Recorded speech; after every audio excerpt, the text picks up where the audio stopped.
नमस्कार, मैं हूं आलोक और आप देख रहे हैं सत्यहिंदी.com। आइए नजर डालते हैं अब तक की सुर्खियों पर। तृणमूल कांग्रेस के सांसद कल्याण बनर्जी ने एक बार फिर से उपराष्ट्रपति जगदीप धनखड़ की नकल उतारी। मीडिया रिपोर्ट्स के मुताबिक पश्चिम बंगाल में रविवार को एक सभा में अपने संबोधन के दौरान बनर्जी ने उपराष्ट्रपति का दोबारा मजाक उड़ाया।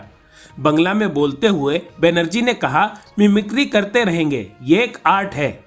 कल्याण बनर्जी ने कहा, अगर जरूरत पड़ी तो मैं एक बार नहीं 1000 बार करूंगा। मेरे पास अपने विचार व्यक्त करने की सभी मौलिक अधिकार हैं। आप मुझे मार सकते हैं लेकिन मैं पीछे नहीं हटूंगा, मैं लड़ना जारी रखूंगा। उन्होंने कहा, मेरा किसी को ठेस पहुंचाने का कोई इरादा नहीं है। हालांकि मेरा एक सवाल है, क्या वह सच में राज्यसभा में ऐसा व्यवहार करते हैं? मिमिक्री एक आर्ट है और ये 2014 और 2019 के बीच लोकसभा में पीएम द्वारा भी की गई थी।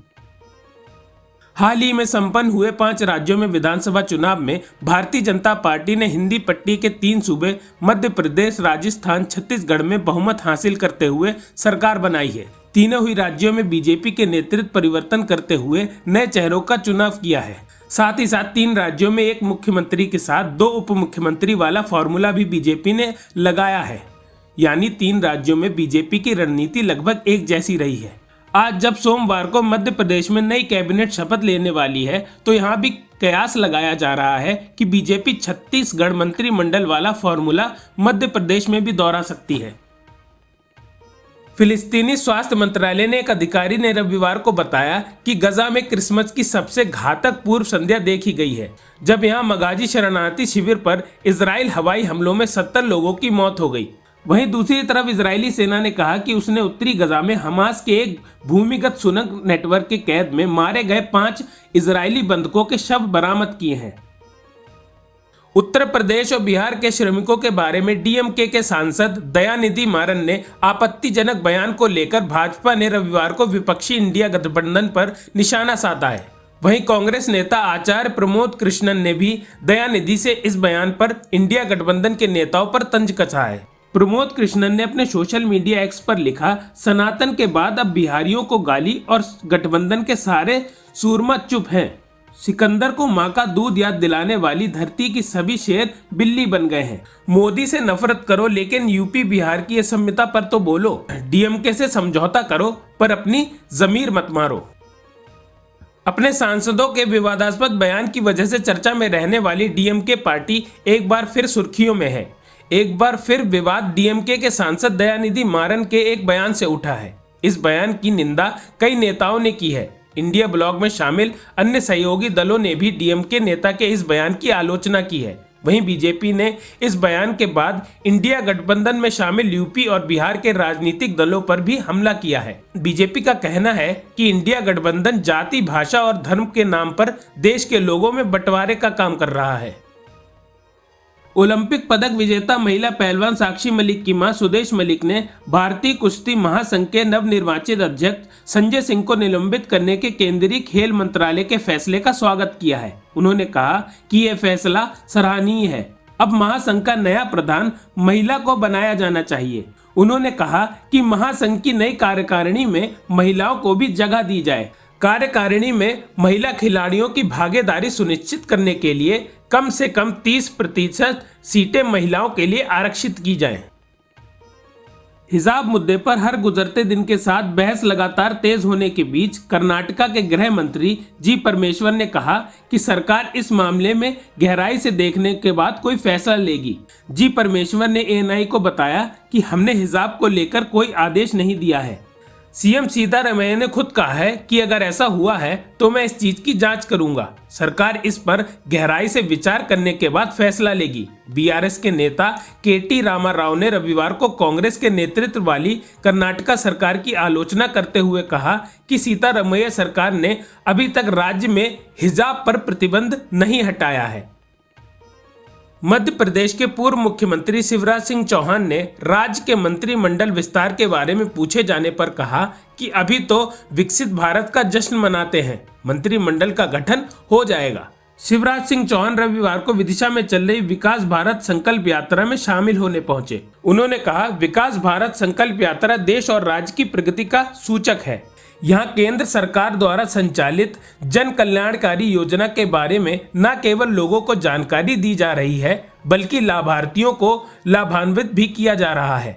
लाभार्थियों की सूची में जो लोग छूट गए हैं उनकी भी तैयारी की जा रही है और उन्हें भी लाभ मिलेगा। सीमा सुरक्षा बल ने पंजाब के अमृतसर में तस्करी के प्रयास को विफल कर दिया है और 3 तस्करों को गिरफ्तार कर लिया है जो हेरोइन के खेप लेकर भागने की कोशिश कर रहे थे।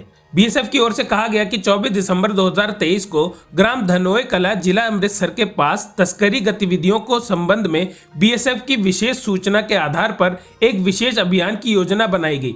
लगभग 12:15 पर खेत में 2 संदिग्ध तस्करों की आवाजाही देखी गई। ड्रोन की आवाजाही के बाद खेप की आवाज आने के बाद तुरंत दोनों तस्करों को गिरफ्तार कर लिया गया है जो हेरोइन की खेप लेकर भागने की कोशिश कर रहे थे।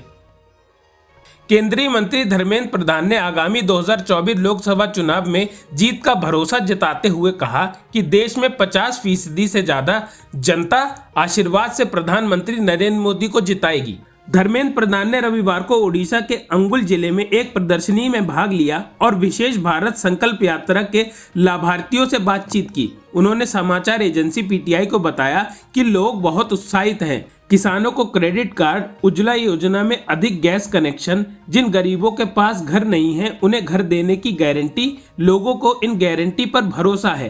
पीएम मोदी 50% से अधिक लोगों के आशीर्वाद से तीसरी बार देश के प्रधानमंत्री बनेंगे। निकारागुआ जा रहे विमान को फ्रांसीसी अधिकारियों ने मानव तस्करी के संदेह में बृहस्पतिवार को बैटरी हवाई अड्डे पर हिरासत में ले लिया था।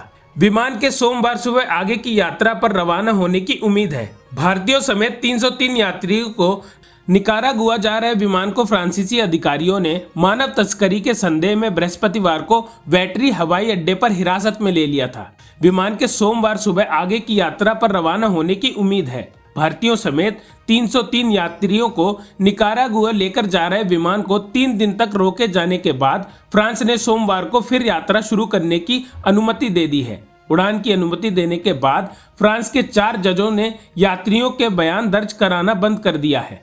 माना जा रहा है कि विमान भारत जा सकता है क्योंकि ज्यादातर यात्री यहीं के हैं। एक अधिकारी ने रविवार को कहा कि ठाणे शहर में 30 नवंबर के परीक्षण किए गए हैं। 20 नमूनों में से कोरोना वायरस JN वेरिएंट के प्रभाव 5 मामले सामने आए हैं। उन्होंने कहा कि शहर में सक्रिय कोविड-19 मामलों की संख्या 28 है, जिनमें से 2 का इलाज अस्पताल में किया जा रहा है, बाकी अपने घरों में ठीक हो रहे हैं। नागरिक अधिकारी ने कहा इस साल 30 नवंबर से अब तक कुल 20 नमूने कोविड-19 परीक्षण के लिए भेजे गए थे और उनमें से 5 JN1 संस्करण के लिए सकारात्मक पाए गए हैं। उत्तर प्रदेश के मुख्यमंत्री योगी आदित्यनाथ ने रविवार को कहा कि अटल बिहारी वाजपेयी ने देश के प्रधानमंत्री के रूप में अपने कार्यकाल के दौरान साबित किया था कि स्थिर सरकारें कितनी फायदेमंद हो सकती हैं और वह परंपरा आज भी जारी है। वे लखनऊ में पूर्व प्रधानमंत्री की जयंती अटल गीत गंगा कार्यक्रम को संबोधित कर रहे थे। उन्होंने कहा कि पूर्व प्रधानमंत्री वाजपेयी ने अपने कार्यकाल के दौरान साबित किया था कि स्थिर सरकारें देश के लिए कितनी फायदेमंद हो सकती हैं। ये परंपरा आज भी जारी है। लंबे समय तक काम करते हुए भी कोई व्यक्ति मूल्यों, आदर्शों और समर्पण के साथ लोगों की सेवा करता है, चाहे वह घरेलू स्तर पर हो या अंतर्राष्ट्रीय मोर्चे पर। प्रभास की फिल्म सलार को दुनिया भर से जबरदस्त रिस्पांस मिल रहा है। सलार ने ओपनिंग डे पर शानदार प्रदर्शन किया। पहले दिन फिल्म ने 90 करोड़ से ज्यादा का कलेक्शन करके कई रिकॉर्ड तोड़ दिए। दूसरे दिन भी फिल्म की आंधी बरकरार रही और वर्ल्ड वाइड इस फिल्म ने 180 से 200 करोड़ की कमाई की। तीसरे दिन फिल्म ने 200 नहीं बल्कि 400 करोड़ का आंकड़ा पार कर लिया है। इसी तरह इस फिल्म ने सबसे ज्यादा कमाई करने वाली फिल्म को पीछे छोड़ दिया है। भारतीय महिला टीम ने वानखेड़े में ऑस्ट्रेलिया को हराकर एक टीम के खिलाफ पहली टेस्ट जीत दर्ज की है। इससे पहले भारतीय महिलाएं कभी ऑस्ट्रेलिया के खिलाफ टेस्ट मैच नहीं जीती हैं। भारत ने पहली बार 406 रन बनाए थे, जबकि ऑस्ट्रेलिया दोनों पारी में 219 और 261 रन बनाकर सिमट गई। जीत के लिए टीम इंडिया को 75 रन का आसान सा लक्ष्य मिला, जिसे टीम इंडिया ने 19 ओवर में ही चेस कर लिया। भारतीय महिला टीम की कप्तान हरमनप्रीत कौर ने ऑस्ट्रेलिया के खिलाफ मैच के दौरान कुछ ऐसा किया जिससे पूर्व भारतीय पुरुष क्रिकेट के टीम के कप्तान MS धोनी की याद आ गई। दरअसल जीत के बाद जब उन्हें ट्रॉफी सौंपी गई तो उन्होंने टीम की युवा प्लेयर ऋचा घोष को ट्रॉफी दे दी। बिल्कुल ऐसा ही MS धोनी भी करते थे। अब तक की सुर्खियों में बस इतना ही। आगे की खबरों के लिए बने रहिए सत्यहिंदी.com पर।